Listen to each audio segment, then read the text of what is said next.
Coucou les explorateurs, j'espère que vous allez bien. De mon côté, ça va. Aujourd'hui, comme je vous l'ai annoncé, j'avais envie de vous parler du vide qu'on peut ressentir à l'intérieur. Alors pour ceux qui regardent cette vidéo en live, je vous invite à écrire #live. Et pour ceux qui regardent cette vidéo en replay, je vous invite à écrire en commentaire #replay. Et j'ai absolument rien préparé pour ce live parce que je me suis dit que quitte à parler du vide, autant me jeter moi-même dans le vide et parler des choses comme elles viennent. Donc la première chose que j'ai envie de vous proposer, c'est de vous poser une question. C'est quoi pour vous le vide? Ça représente quoi pour vous le vide?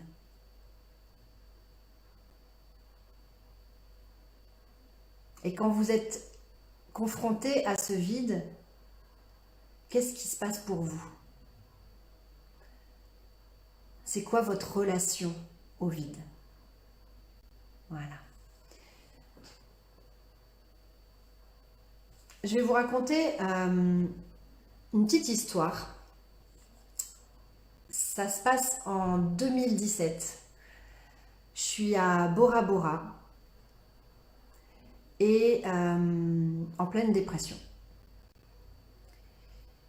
Je suis sur un canapé, ça fait des heures que je suis sur ce canapé, je fais absolument rien. Et je me sens pas bien.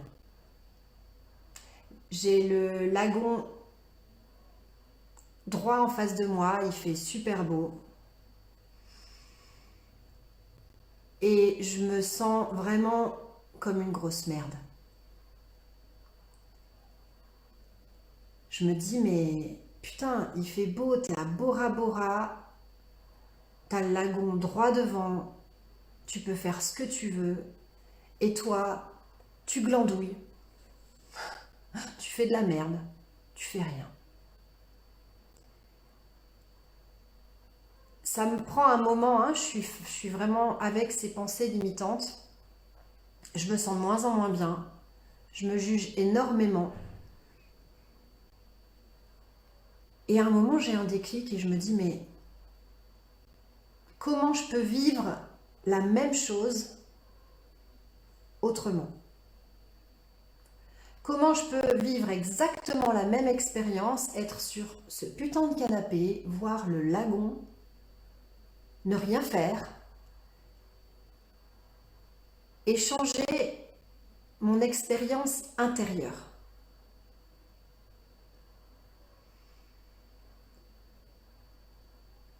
Et finalement, je me rends compte que il n'y a aucun problème à rester planté sur mon canapé en fait. Que c'est un problème juste parce que moi, je l'envisage comme un problème, mais en soi, bah ouais, je suis sur un canapé en train de rien faire. Ouais, à Bora Bora. La classe quoi. Et je prends vraiment une décision à ce moment-là. Je me dis putain, mais en fait, plutôt que de glander en culpabilisant, plutôt que de glander en me jugeant, plutôt que de glander en vivant de la tension, de la pression à l'intérieur, je vais glander avec panache. Et cette graine que j'ai semée ce jour-là, elle a continué de pousser. Alors ça s'est pas fait en une fois. À partir de ce jour-là, j'ai toujours glandé avec panache et j'ai complètement été en paix avec la part de moi qui a envie de rien faire. Mais ça s'est, avec le temps, intégré de plus en plus. Et c'est comme si il y a une part de moi qui accédait beaucoup plus facilement au lâche-toi la grappe. Hein, vous m'entendez souvent dire ça, lâche-toi la grappe. Et c'est un message qui continue à avoir beaucoup d'importance pour moi. Donc tout à l'heure, je vous demandais, c'est quoi, vous, votre relation au vide? C'est quoi, qu'est-ce qui vous habite quand vous êtes face à ce vide? En général, la réponse qui vient, ça ressemble à un truc du genre, bah le vide, c'est inconfortable. Le vide, c'est de l'ordre de la difficulté. C'est du silence. C'est de la solitude. C'est une sensation d'absence.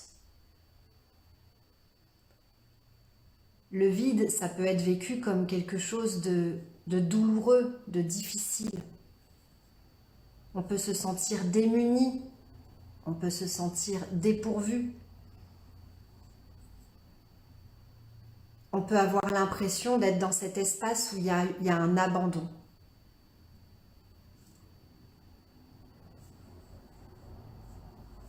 Il y a du néant.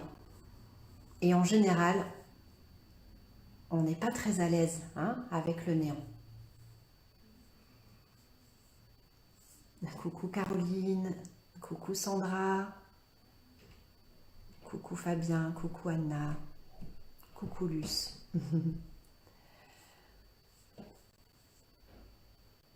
Mon propos, c'est que tant qu'on considère le vide comme un problème,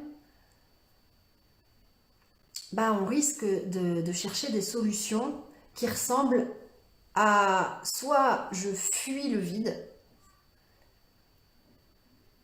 soit je remplis le vide de ce qui est facile à trouver. Donc vous allez peut-être vous reconnaître dans ces comportements. On peut, en étant dans la résistance finalement, pour pas vivre le vide, on peut se mettre à manger. On ouvre le frigo un peu en mode automatique et on cherche ce qui peut nous faire du bien. Le placard pour certains, ça va être le chocolat. On fait cramer la carte bleue. On va faire du shopping et puis on remplit nos étagères et nos dressings. On peut se mettre à fumer une cigarette. On peut être addict au sport, au sexe, au travail. On peut s'attacher à des personnes qui, en soi, sont pas des bonnes personnes pour nous, ce qu'on appelle les relations toxiques. On peut courir après la performance, chercher à accumuler les diplômes, les formations, et voilà, courir encore et encore pour ne pas vivre ce vide, ne surtout pas être confronté à cette sensation de vide. Et la réflexion que je me fais depuis un certain temps, c'est et si le vide était un allié? Et si le vide, c'était un indicateur? Et si le vide, c'était une putain d'opportunité? Tout à l'heure, j'étais avec un de mes coachés et je repensais à cette citation de Lao Tse. Du coup, je suis allée la chercher sur Google. Et cette citation, elle dit « Le vide de la tasse est son utilité ». Qu'est-ce que tu mets dans ta tasse? Alors, tu peux mettre du thé, du café, de l'eau. Tu peux mettre du jus d'orange. Mais tu peux aussi y mettre des billes, des crayons, des fleurs.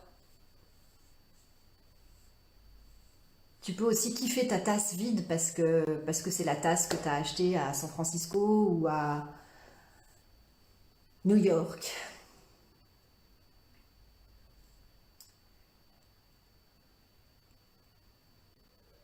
le vide, ça peut être comme ce silence qui vient de passer.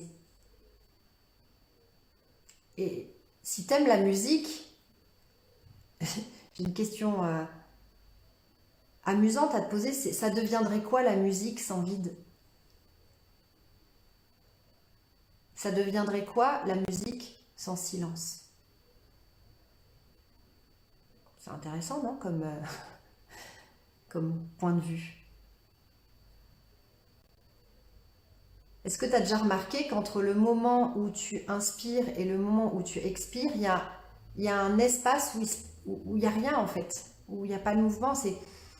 Et tu peux juste observer cet espace de vide où il n'y a ni inspire ni expire, ça dure pas longtemps.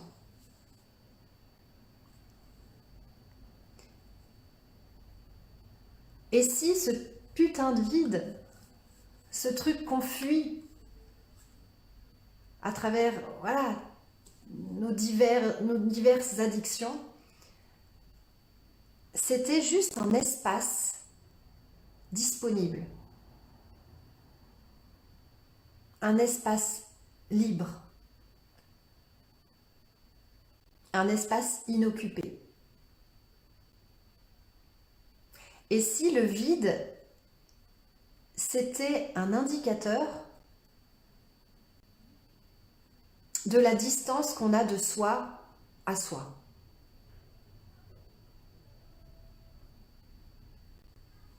Est-ce que ça vous est déjà arrivé de ressentir ce moment de complétude, ce moment de connexion à soi, ce moment de connexion à la nature, au tout. Un truc où tu te sens plein en fait, alors qu'il n'y a rien qui est différent de la minute d'avant. Et si en fait, quand je ressens un vide, c'est un message de mon âme, de ma divinité intérieure, du sage en moi, Lise Bourbeau, elle dirait du Dieu qui est en moi, qui m'indique juste que je suis déconnectée de moi, déconnectée de ce qui fait sens pour moi, que je cherche la solution à l'extérieur, je cherche la reconnaissance, l'amour, la sécurité chez l'autre ou chez ma cigarette.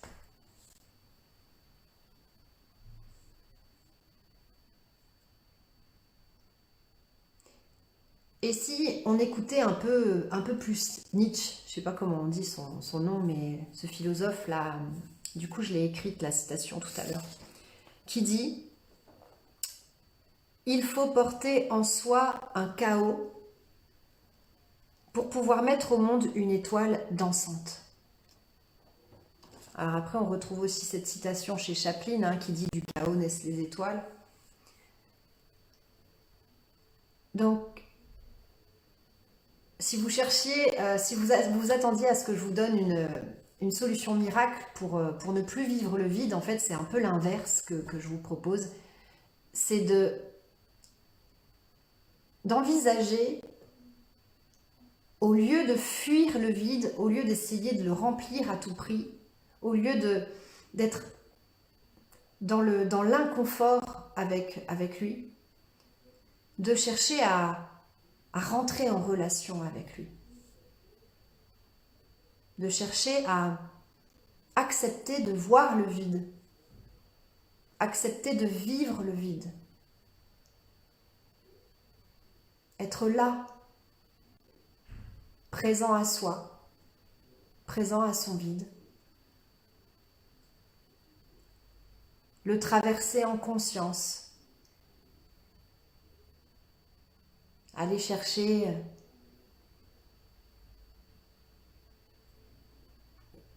une autre forme de présence. Et je ne parle pas d'intellectualiser le vide, de comprendre le vide, de mettre du sens, de la cohérence,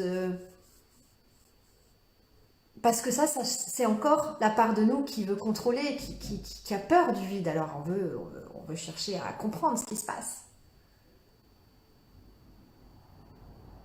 Et si la solution, elle était là où on ne la cherche pas?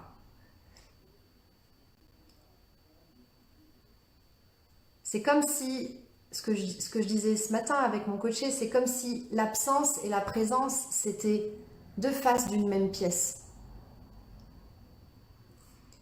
Et du coup, quand je vis de l'absence, c'est une opportunité de voir la présence.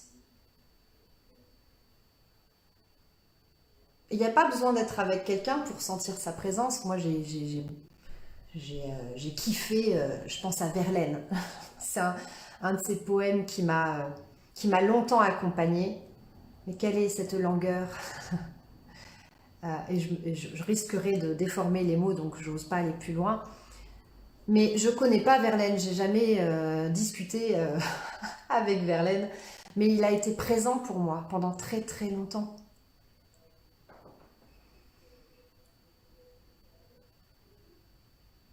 Et du coup, je me suis perdue avec Verlaine là pendant que je vous parle. Mais c'était pour dire, voilà, absence, présence. Et c'est comme si le vide, c'est une opportunité de créer. C'est un espace dans lequel j'ai cette occasion de me connecter à quelque chose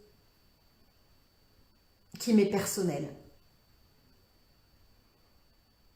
Et moi, dans cet espace de vide, alors chacun va reconnaître comment le vide se manifeste. Hein.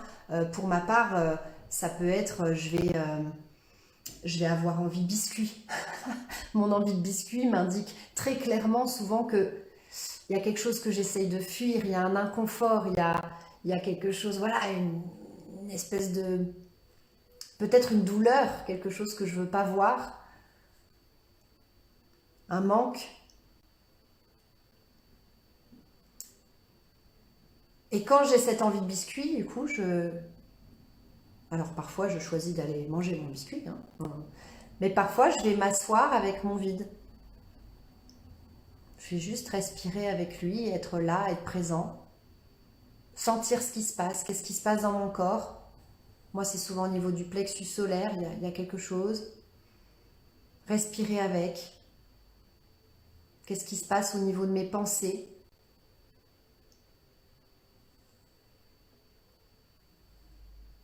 Et être là, présent à soi. Regarder le vide, le traverser.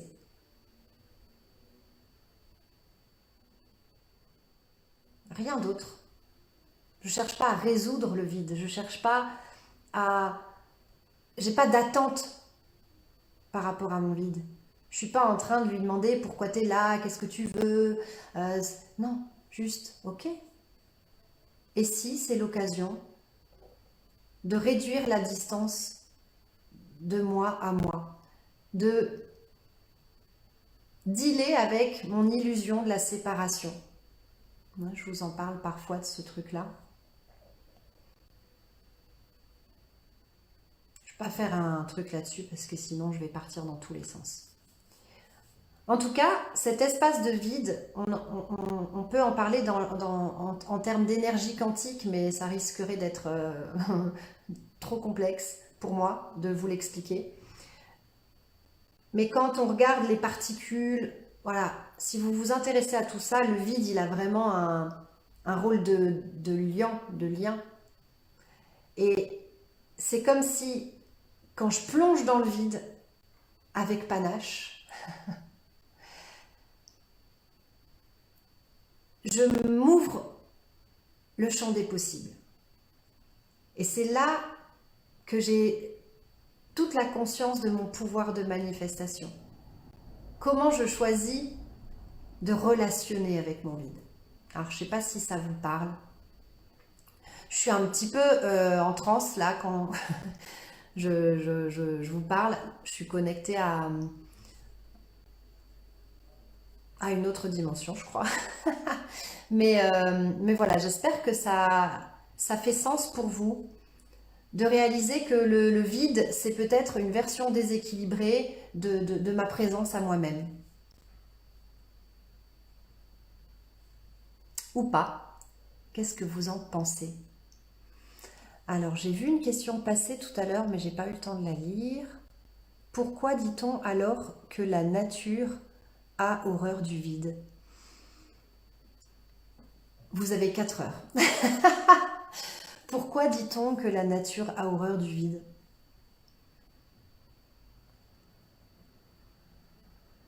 Je pense que c'est parce que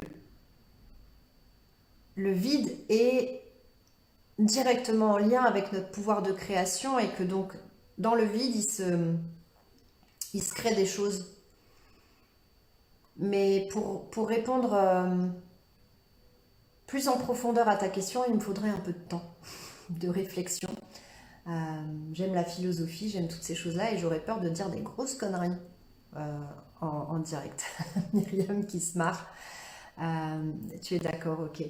Tu es d'accord pourquoi? Pour le fait qu'il faudrait plus de temps ou que je dis une grosse connerie? Je suis à l'aise avec l'idée de dire des conneries, allez, on va dire que c'est ok. Voilà, je pense que j'ai fait un peu le tour de ce qui me vient par rapport au vide aujourd'hui. Je suis sûre qu'il y aurait plein de choses à rajouter. Hmm.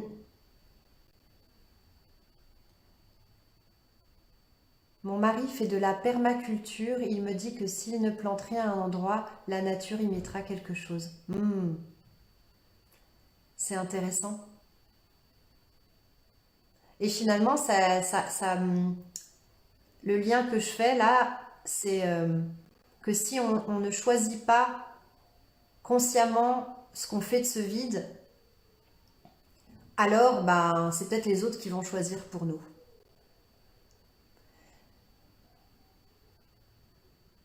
Et donc dans ces espaces disponibles, dans ces silences, dans ce creux,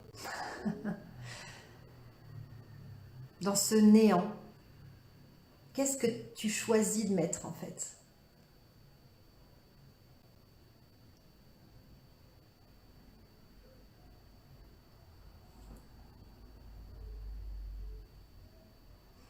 Ouais, tu peux choisir de mettre de la respiration, tu peux choisir d'habiter le silence en fait, de faire en sorte que le silence soit plein de ce que tu veux. Et moi j'aurais une réponse, j'ai un peu honte de dire cette réponse parce que je pense que ça peut être, on peut faire des raccourcis et je suis pas totalement en accord avec certains messages de- du développement personnel. Mais finalement, parfois, les vérités les plus simples sont les plus profondes. C'est qu'est-ce que vous diriez de remplir ce vide d'amour? Voilà, je l'ai dit. Qu'est-ce que vous diriez de remplir ce vide d'amour? Voilà. Je vois qu'il y a des personnes qui se connectent. Coucou Alex, coucou Ségolène, coucou Maria Daniel, coucou Gaëtane. Alors, qu'est-ce que tu dis Myriam? Elles sont là pour préparer le terrain pour des plantes plus grandes qui apporteront de la biodiversité. Ouais, j'aime bien ton parallèle avec la nature, avec ce qui se passe autour de nous. Et j'ai la croyance que toutes les réponses sont dans la nature.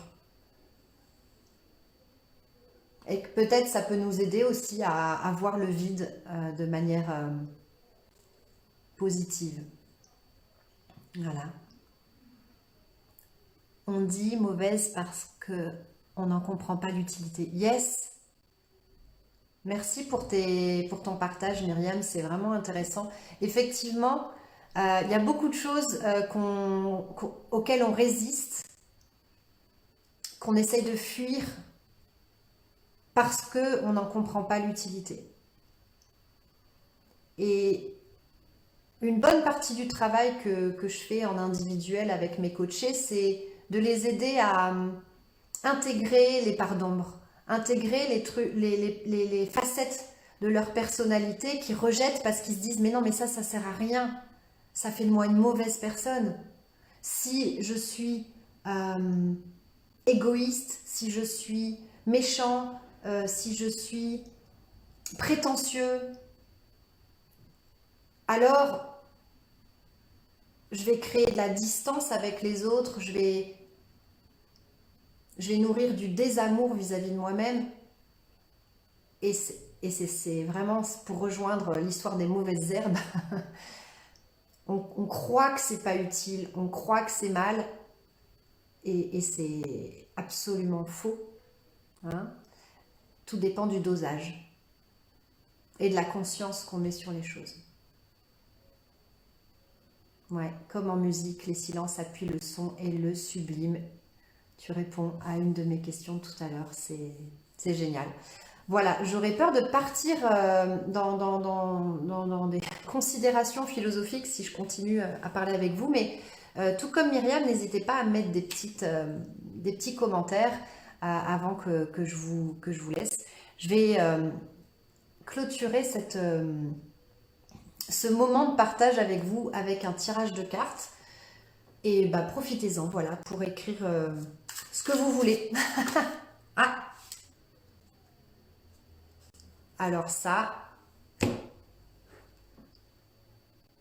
c'est énorme. Hop, je sais pas si vous voyez.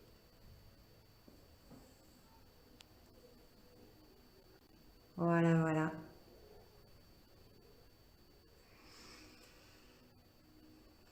La carte s'appelle Totality. Et pour ceux que ça intéresse, vous m'envoyez un petit pouce ou... ouais, un pouce. Allez, vous mettez un pouce en commentaire si vous souhaitez recevoir la signification de cette carte avec les... Je sais plus, les acrobates, je sais plus comment ça s'appelle. Voilà, voilà.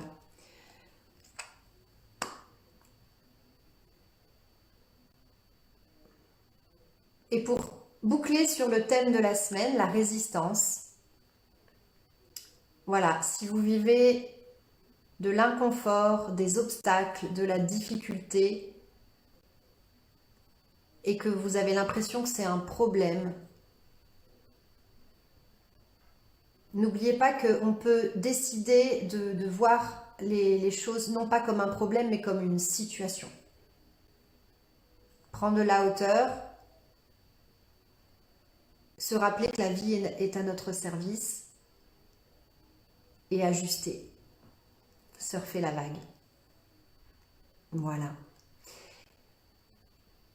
Et ben, je vous souhaite une bonne journée. J'ai l'impression d'avoir été un petit peu de la vapeur aujourd'hui, mais merci pour vos partages. Je ne sais pas si j'ai raté des choses. Ah, Kevin, les silences sont comme les mots, ils peuvent construire ou détruire. Ouais. Mhm. Tout à fait. On peut faire avec des briques, tu peux faire un mur pour te protéger des autres, ou tu peux faire un pont pour les rejoindre là où ils sont. Voilà. Bonne journée. Prenez bien soin de vous. Pour ceux qui regardent le replay, voilà, j'adore philosopher. Donc, n'hésitez pas à partager vos points de vue, à remettre en question ce que j'ai dit, ou à aller dans le même sens. Enfin, voilà, tout est constructif pour moi. Il n'y a pas de vérité figée. Prenez bien soin de vous et de vos pensées.